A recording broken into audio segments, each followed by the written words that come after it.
Today is the second session of the seminar called Physical Harmony, and we'll continue the discussion about diagnosing the body and self-therapy. Before we look at the questionnaires that you filled out last week or during this week, I would like to explain the philosophy behind self-therapy.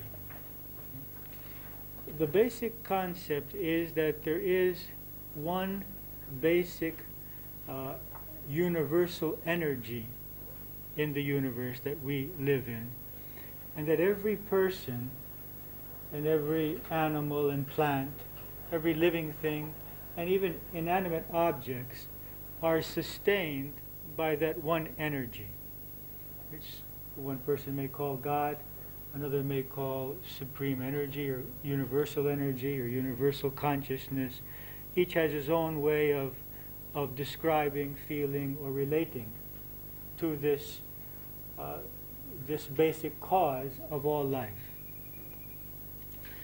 We as beings take all of our life energy, all of our vitality, health, and harmony from this one source. Depending on how we live, whether we live in harmony with the laws of nature or not, this energy will be free-flowing, abundant, or not.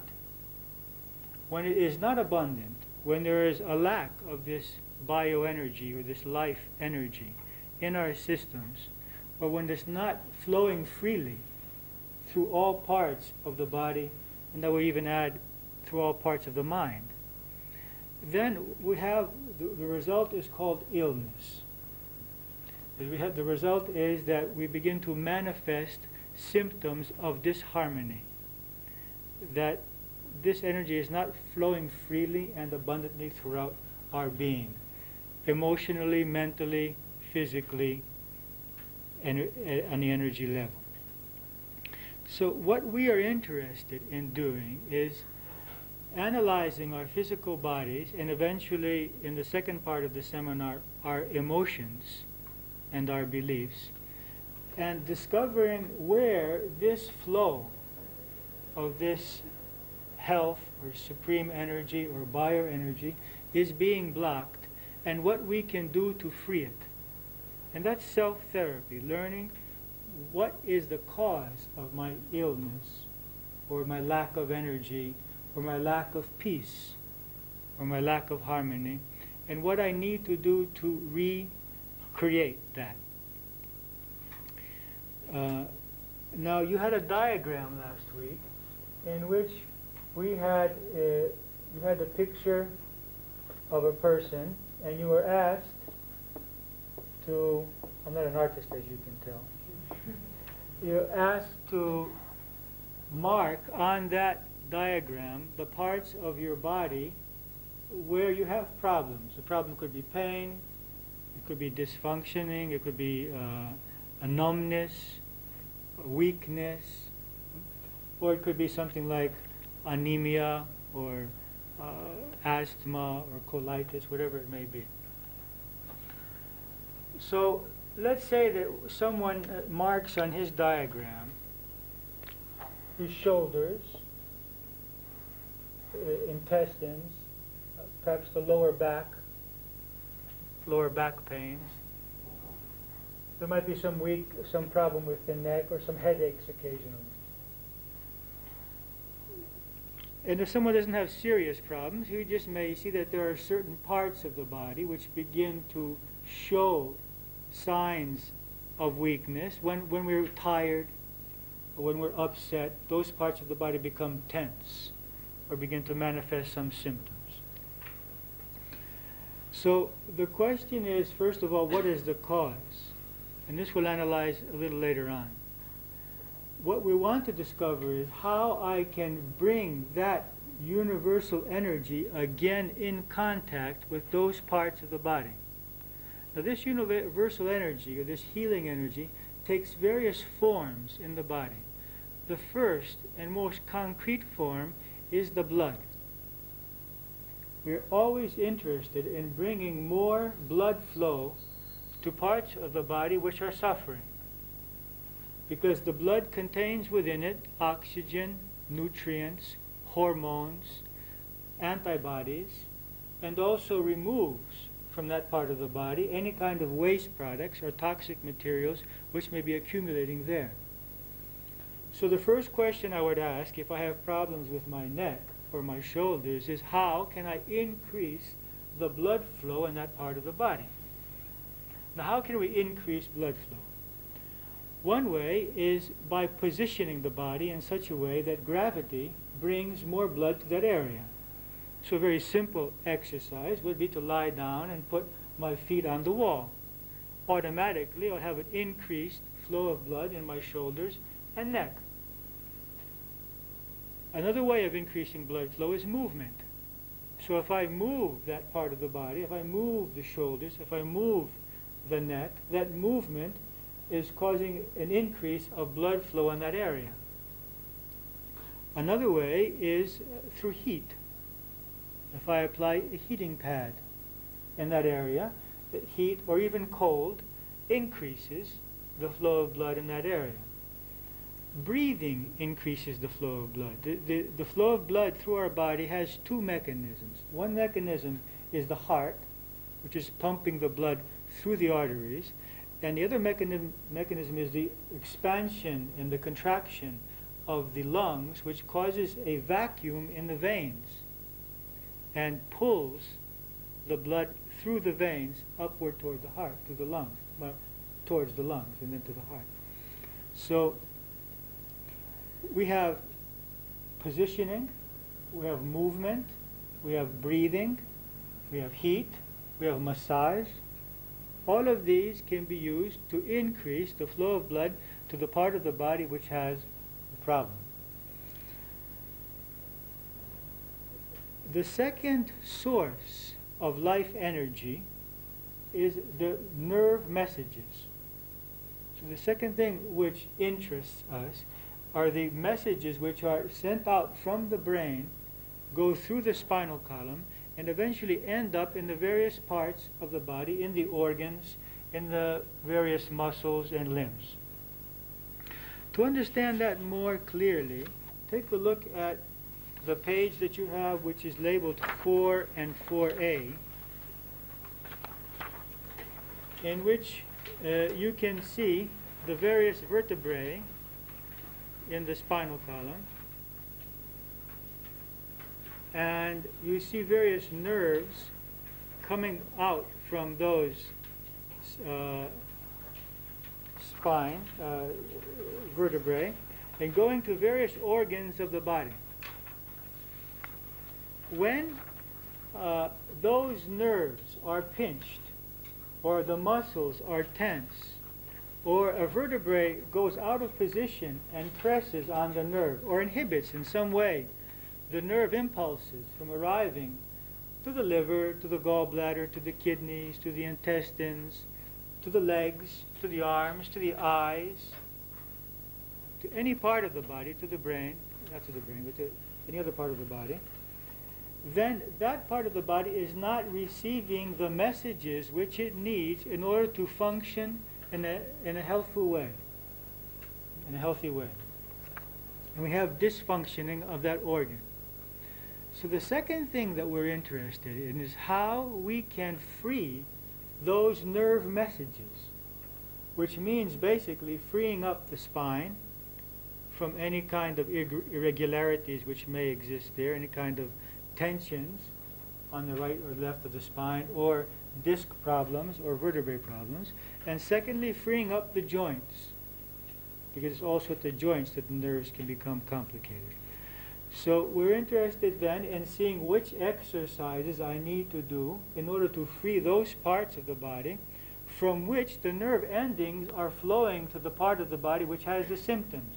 So if I have problems in my abdominal area, I'm not going to do only exercises for my abdominal area, but I'm also going to do exercises for the upper back in the area which those nerves come out from the spine and end up in the abdominal area. If you look at your chart there, you can see that from the third and second thoracic vertebrae, that the nerves come to the liver, to the stomach, to the blood vessels of the abdomen. So I'll be working in the area of the abdomen, but also working in the area of the upper back in order to heal my liver, or heal my stomach, or heal my pancreas, or heal my intestines.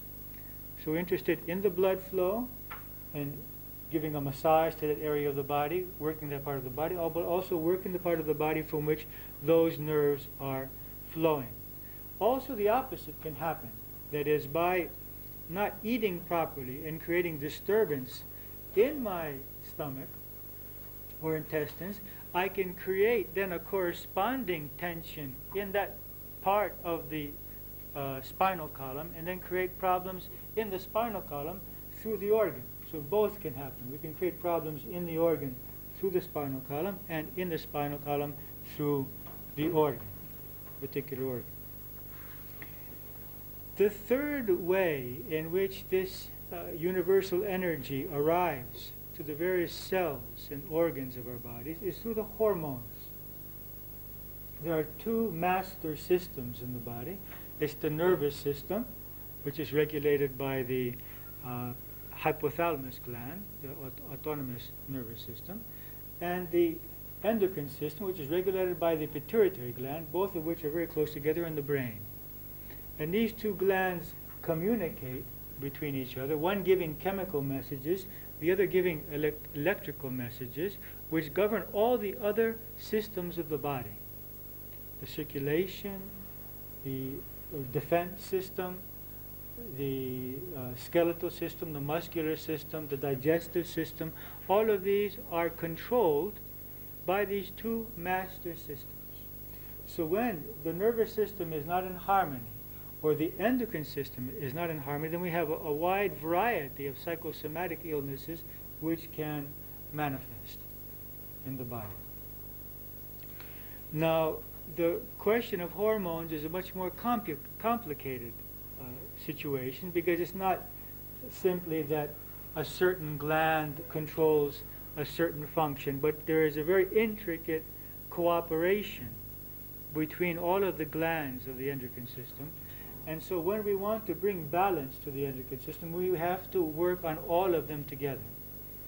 And so we have some series of exercises and other guidelines for living, such as a daily routine of waking at the same time and sleeping at the same time and eating at the same time.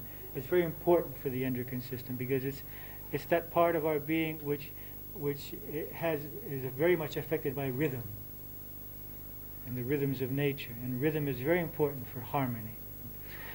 But also there are various exercises, static and dynamic, which can be done in order to stimulate the thyroid, the parathyroid, the adrenals, which are very important, the pituitary, the reproductive glands. So when we suspect that our allergies, or our colitis, or our headaches, or our tendency towards creating cancerous cells is a manifestation of disharmony in the endocrine system, then we want to employ a whole series of exercises which will bring harmony to that system. And so when we see the symptoms that I have asthma or allergies, then I'm not interested in just attacking those symptoms.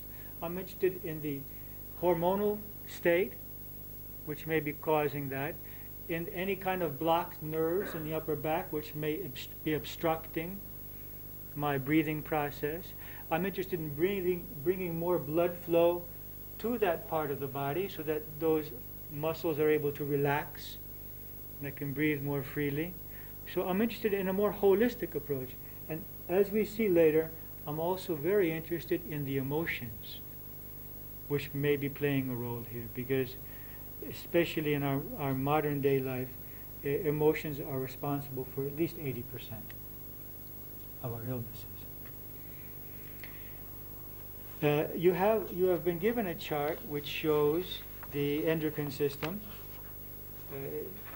the basic glands, the hypothalamus and pituitary, which together, the thyroid, the parathyroids, the thymus, the adrenals, the pancreas, and the reproductive glands. That's chart number 6. On the back page, the back side of that page, you can see the fourth means of this dispersion of universal energy throughout the being, and that is through what we call bioenergy. So we talked about blood, nerve messages, hormones, and now bioenergy. The concept and the reality of bioenergy is, in today's society, is becoming ever more accepted as more and more scientific studies are being done and are showing that through Kirlian photographs and through various other means, we can establish that it is a fact that every person is a walking energy field. And that energy field is susceptible to change. It's very much changed by its emotions. The emotion of fear, the emotion of love, the emotion of hate, depression, all have a very strong effect on that energy field. We see here some basic centers of energy. They're called chakras, or energy centers. There are 6 of them, and then a 7th on the top of the head. But that's a rather transcendental center and doesn't have much to do with the self-healing that we're talking about now. And we can imagine that the energy dispersed by each center governs in a certain way a certain part of the body. So in our effort towards self-healing, we will also be interested in focusing on some of these centers, and through the process of breathing and concentration, help that energy to flow more freely to those parts of the body. For example, from the solar plexus to the various digestive organs, or from the heart center to the lungs or to the heart. So that we're interested here in manifesting a more sufficient blood flow,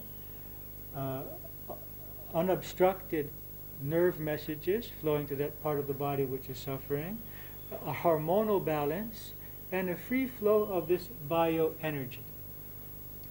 Now there are specific exercises which are usually static, and breathing techniques usually combined with concentration, which help to increase this bioenergy flow and to free this flow throughout the body. The same concept is followed by acupuncture, in which they believe that all illness is a lack of free flow of energy, and try to release that energy flow by either massage, if it's acupressure, or through needles, or through heat, or electricity even today, trying to free that flow through that certain point in which it's blocked. And the 5th, I would say, means of flow is our emotions. The flow of emotions in our lives. When the emotions stop flowing, then we can imagine that the energy stops flowing, and so the hormones stop flowing, and so we're setting ourselves up for a psychosomatic illness. And it's usually fear which causes emotions to stop flowing. And I would say then, beyond that is the flow of thought, the flow of beliefs, the ability to evolve, to allow our belief system to evolve, and not to be stuck in certain beliefs which create emotional stagnation and then create physical stagnation and illness. That life is a process of evolution, and it demands of us flexibility and change. And when that flexibility is not there, and that ability to let go and to flow, to change with the events and the situations which life gives us is not there, then the result is illness, emotional, mental, and physical. Now the emotional, mental part we'll get to after a few weeks. So let's come back to the physical part. You can also look at diagram number 5, in which you see the relationship between emotions or stress, situations and health or illness. These are two medical models, both from medical sources. The one on the left is a Simonton model for cancer, in which we see that he relates stress and anxiety to depression and hopelessness, which affects the pituitary gland, and then the hypothalamus, the immune system, the endocrine system, which means weakened defense, less powerful defense system, and increase in the production of cancer cells, which leads to the creation of cancer. According to him, the reversal of these emotions can bring about the reversal of this state. By reversing our emotions, then we can create a stronger defense system and less creation of cancerous cells. We must understand that our body is always creating cancerous cells. It's just that they're a small number in relationship to the power of our defense system. The defense system, however, cannot distinguish between real danger and imaginary danger. And so when we believe there is danger, much of our energy goes towards coping with this imaginary danger, and very little energy is left in the immune system to combat real physical danger in our lives. So it's important to discover our fears, accept that we have them, and work on them in order to get free. So with that brief introduction concerning the basic concept behind self-healing, that we're interested in re-establishing the flow of universal energy in our physical, emotional, mental, spiritual system, let us now look at the questionnaire which you had for this week and see how we can apply these thoughts to your specific situations.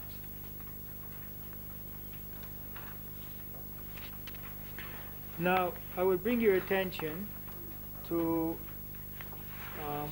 question number 6 on the second page of the questionnaire, which asks us to reflect on whether these problems are in any way more or less, I would say the symptoms, more or less increased or decreased, depending on the time of the day. Indicate when the condition is usually better or worse. So you have the possibility of examining 4 different problems here and stating whether the symptoms of that problem are greater in the morning, in the afternoon, in the evening, or at night. Why would we want to observe this? Because this gives us clues as to what the cause of the problem is. When we see that the problem is increased in the morning, then we can suspect that it may have something to do with a lack of movement, and so that we may understand that we need to move more in our lives. If it also may have to do with the fact that there are subconscious tensions which are coming forth from the subconscious and creating the problem, so that the problem is increased in the period of time after the contact with the subconscious, such as sleep. If we find that the problem is worse later on in the day, then it may have something to do with tiredness, with a lack of energy. So we want to observe the rhythms of those symptoms, and when they are increased, when they are less, and that gives us an understanding of the cause, but also an understanding of what we can do. Because if rest helps it, then let us rest more. If activity helps it, then let's understand what kind of activity is the best activity in order to help ourselves. And in question 7, consider whether the following factors affect the problems you have. Indicate for each problem separately whether the following factors alleviate, worsen the problem, or have no relationship. Humidity, cold, heat. So if we discover that any of these factors affect the problem, then we can begin to manage our lives in ways to avoid those factors which aggravate the problem, at least until we are able to eliminate the cause. Because simply avoiding the factors which aggravate the problem is not the solution. It's not healing. Healing is if we can get in touch with the cause within us and remove that. But until we can do that, we can at least live a more comfortable life, avoiding things which cause problems. Rest, sleep, exercise. Now, exercise is essential for the physical body, as rest is essential for the physical body. But too much rest can cause problems, and too much exercise can cause problems. Each person has to find his balance. When there are pains, especially when there are inflammations, then exercise may worsen those inflammations. On the other hand, exercise is essential for such problems, such as arthritis or rheumatism. Too much exercise will aggravate the problem. Too little will also aggravate the problem. So one has to find his own rhythm, his own method of handling that problem, seeing how much exercise and how frequently. Usually when there are inflammations, we have to do little exercise frequently throughout the day, and never too much at a specific time. Work. If we find that our work aggravates the problem, then we may mean that either there are some conditions in that area, physical conditions, substances or climate or breathing conditions, or that we don't like what we're doing.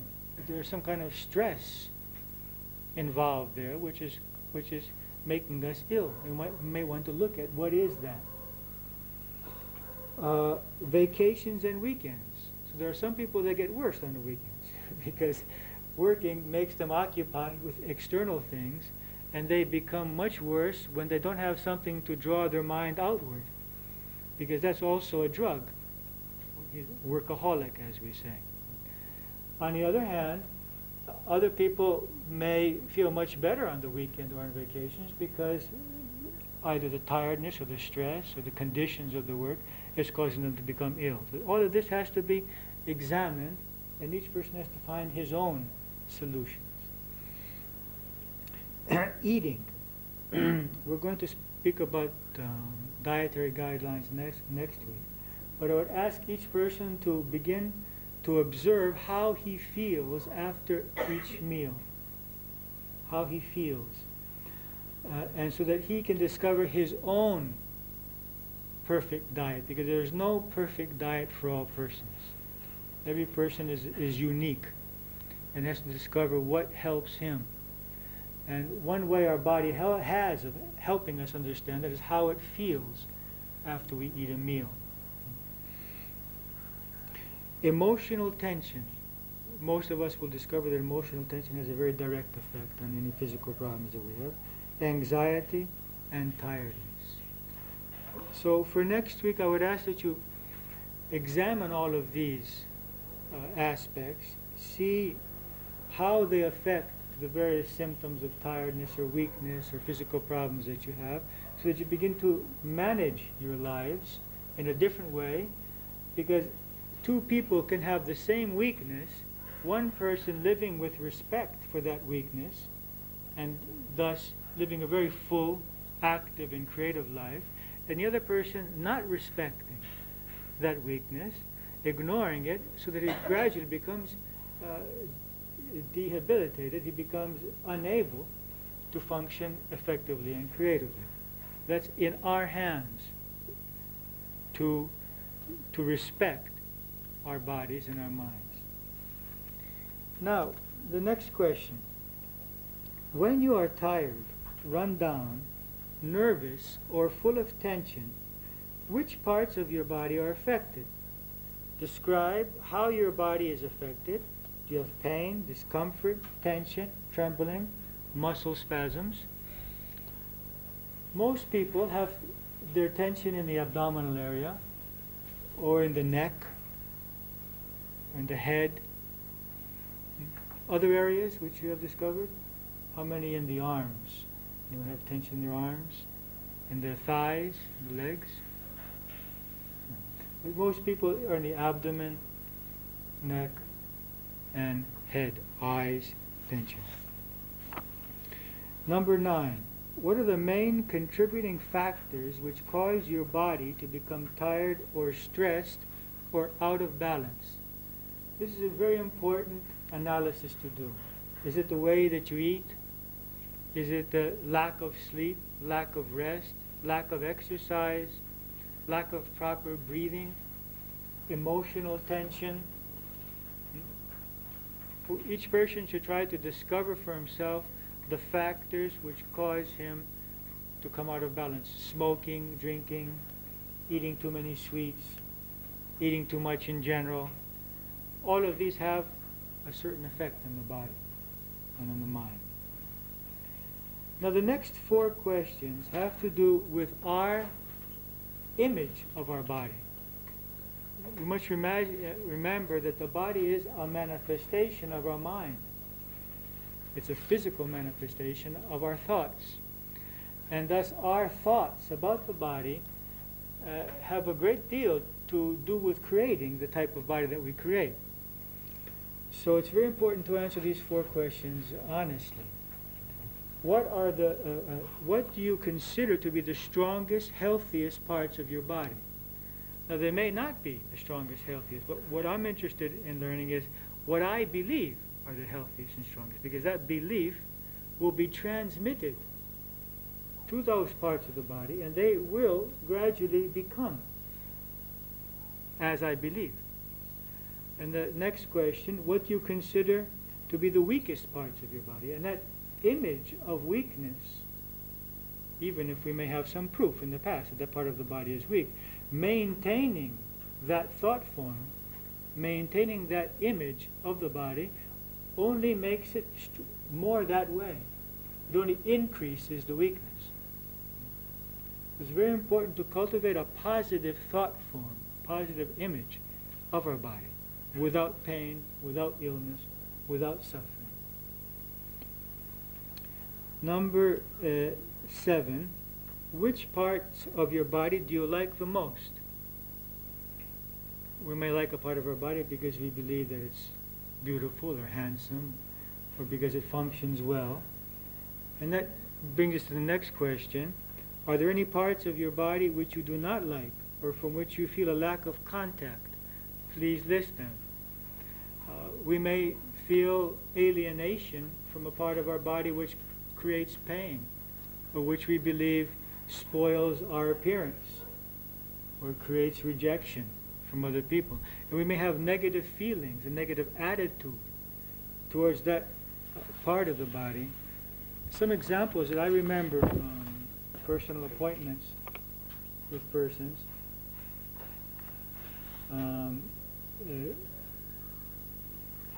One woman who, when she was in adolescence, was ridiculed by the other children in the class for the size of her breasts, because they were larger than the other girls at that age. And this created a great complex and rejection towards her breasts, and she began to have problems with her breasts later on in life. And when we discussed it and she started doing positive imagery and sending love to that part of her body, the problem disappeared. Another woman who, when she was an adolescent, had heavy thighs and was ridiculed for that. And they remained that way, and she had this complex always about her thighs.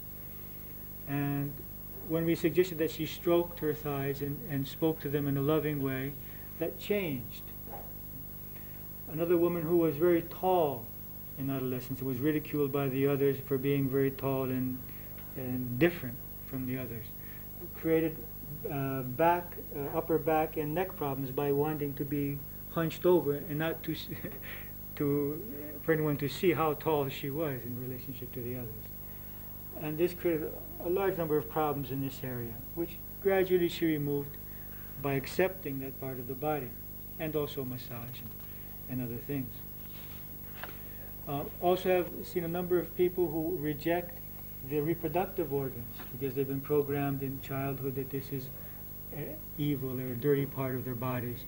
And that also creates a lack of free flow of energy to that part of the body, and thus various problems there. So each should look to see if there are parts of his body from which he feels alienated or which he rejects or feels that part of the body is in some way an obstacle to me in my life, and to try to reconcile himself with that part of the body by sending love and light and acceptance to that part of the body. Now, there are various relationships between emotions and specific organs, but I would not like to make any kind of absolute remarks that this emotion affects this organ. But in general, emotions of anxiety, of fear, tend to accumulate in the area of the solar plexus, the liver, the gallbladder, as also bitterness and resentment. Whereas worry may focus more in the kidneys, or too much thinking in the neck, in the shoulders, in the eyes, in the head. And beside these emotions, there is our daily routine. It is someone who works and is standing all day long in his corrective efforts to correct his body will need to take positions in which the legs are high and remove that stagnant blood from his legs. Someone who is driving all day long will need to work on this part of the body to help his kidneys from not having problems. Someone who is sitting at a desk all day long, and very naturally will be hunched over, will need to work on bringing his shoulders back and releasing this tension from the neck and the upper back, doing the cobra or the fish exercise, which you'll be learning, or some kind of back stretching exercises. So in the creation of a personal health program, we have to take all of these factors into consideration. That is, the illnesses and the weaknesses of our bodies, their causes, our life profession, the way we are using our body all day long, the specific emotions we have and where those emotions are affecting our body. And after we take all of this into consideration, and take into consideration whether movement helps us or rest helps us, and what combination of rest and movement help us, and which foods help us, then to create a personal program for ourselves. And this personal program will be constructed so as to bring a greater flow of blood to those parts of the body which are having the problem, but also to those parts of the body which are affecting that part of the body. So that if I'm having problems with asthma or allergy, I'm not going to try to bring blood only to the lungs, but also to the adrenals, which affect very much the asthma and allergy problems. Also going to try to bring blood to the pituitary gland, because that's affecting the adrenals. And I'm also going to work on releasing in the upper back those nerves which affect my lungs. And I'm also going to try to release the bioenergy flow through breathing exercises and concentration in the chest area by focusing, imagining energy to come into my body as I inhale, and allowing it to flow through my body as I exhale, and moving the energy from one part of the body to the other through breathing and concentration. This is something which we will learn in the intensive weekend, or the intensive day seminar. And also, I'll be very interested in getting in touch with the emotions which are behind all of this blockage in my life, or the position, the way I'm sitting or standing or walking, which also may be very intimately related to this problem. So you see, the process of self-healing is not a matter of just taking a pill. And we're not talking about symptoms, but we're talking about causes. And it's a way of life. Self-healing is a constant process, because we are constantly confronted with a choice of living in harmony with the laws of nature or not. It's not something that we do for a period of time and then we have health for the rest of our lives. It's a way of life. It's in which I live in that way. I will be always exercising, breathing, relaxing, focusing, working with my emotions. It's a continual process of growth. And thus, the process of of this self-therapy has three parts. Self-diagnosis, self-therapy, and self-metamorphosis, or transformation. That is, at a certain point, my illness becomes my teacher. My weakness, my physical weakness, becomes my guide. It becomes my feedback mechanism, which tells me you're getting off the path. You're getting out of harmony. Someone who doesn't have physical weaknesses is actually in a lesser position, because he can more easily go off the path. He can more easily get away from the laws of nature, because he has nothing, no feedback mechanism, no pain or dysfunction to cause him to realize that. So actually, in a way, our weaknesses, our physical weaknesses, are a blessing. You may not accept it at this point, but from a spiritual point of view, they are, because they cause me to live in total harmony with these laws, and they cause me immediately to attend to those parts of my life which are not in harmony with the highest parts of myself. So that causes me to evolve. So that the process of self-healing becomes a process of self-transformation. Reminds me a lecture that I heard one time in India, in which someone asked his teacher, "Who was your guru?" And he says, "My guru was sinusitis." He says, "Sinusitis was your guru?" And he says, "Yes, because in order to get rid of my sinusitis, I had to change my diet. And then I realized that I had to do some exercises, and then I had to add some breathing techniques, and then I had to work with my emotions, and then I realized I had to meditate, and eventually I became enlightened." So we may start out a path searching for some very mundane kind of results, such as to feel better physically, but it's just a big trap in actuality, a trap which life puts for us so that we reconnect with the purpose of our lives, which is evolution and self-transformation. So we may start out that way to get rid of an emotional pain or physical pain, but eventually we get hooked on that drug which is called evolution, which gradually manifests itself as also wanting to serve and help other people and feeling unity and the cultivation of love and peace. So we may start out with the body, but it doesn't end. The process doesn't end with the body. So that's all I have to say for today. In conclusion, our effort at this point is to continue this diagnosis, to try to make this diagram, see where your body is malfunctioning or weak or tired or suffering. Try to see what you can do to bring those sources, blood, nerve messages, hormones, bioenergy, and then the flow of emotions, so that these parts of the body, and then in general all of our being, come into harmony again. Are there any questions that you have about today's discussion? Yes?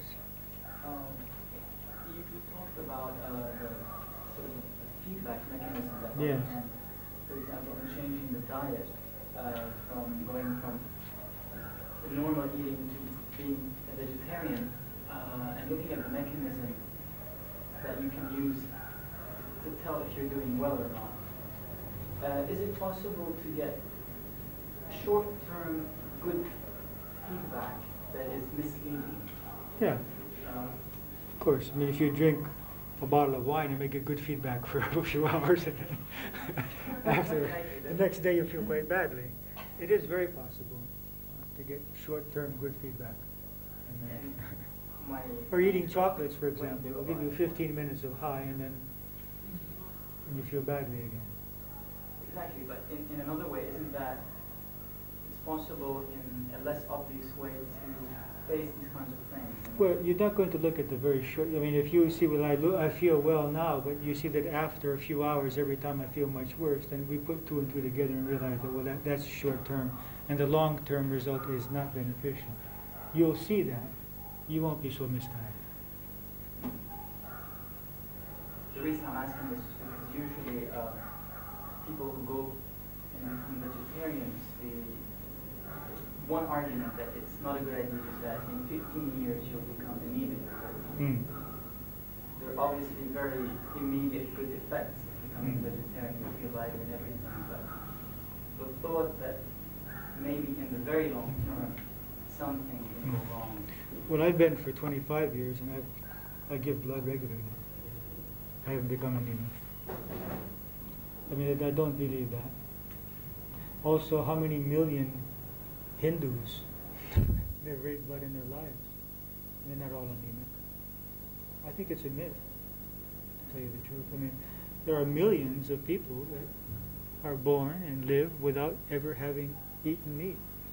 And they're not all anemic. And I see them working in construction sites, and they're scientists, and they're athletes, and they're construction workers, and they don't seem to have any deficiency on any of those levels, neither on the physical, nor on the emotional, mental, spiritual. What about children? Huh? What about children? Well, when I talk about those millions of people, I'm talking about those millions of people who were born as children. You mean they've never eaten? Yeah, I mean, if you're born into a Hindu family, you're not given meat until you're a certain age and you stop eating. You never eat meat in your life. And they don't seem to have any problems. Is it a fact or isn't it? It is a fact. It's a reality. The high mortality, I wouldn't say that has to do with meat. Has to probably do with bacteria, and not good hygiene, the water, these kinds of things. But I'm not saying I didn't suggest that you don't eat meat. First brought it up. This is your own choice. It's just that I don't believe that because I'm a living example of someone who's lived 25 years without it. He's not talking about adults. I'm just talking about children. About usually, We have a child in Mirinunda who has never eaten meat, and probably never will. He's what was his Marcos now? 4 years old. 4.5. Eats plenty of grains, plenty of beans, legumes, dairy products. He's very strong. Any other questions? I'd like to ask, what about nerves going to the spine? From the brain. Where? Returning to the spine from the organs. Yes. So once we leave the spine, we start the organs. Yes. Yes. I mean, if I believe that a problem in my lower back is coming from a problem in my intestines, I may want to work also on my intestines in order to heal my lower back. And both. And if I have a problem with my intestines, I want to also work on my lower back. They're connected. Any other questions?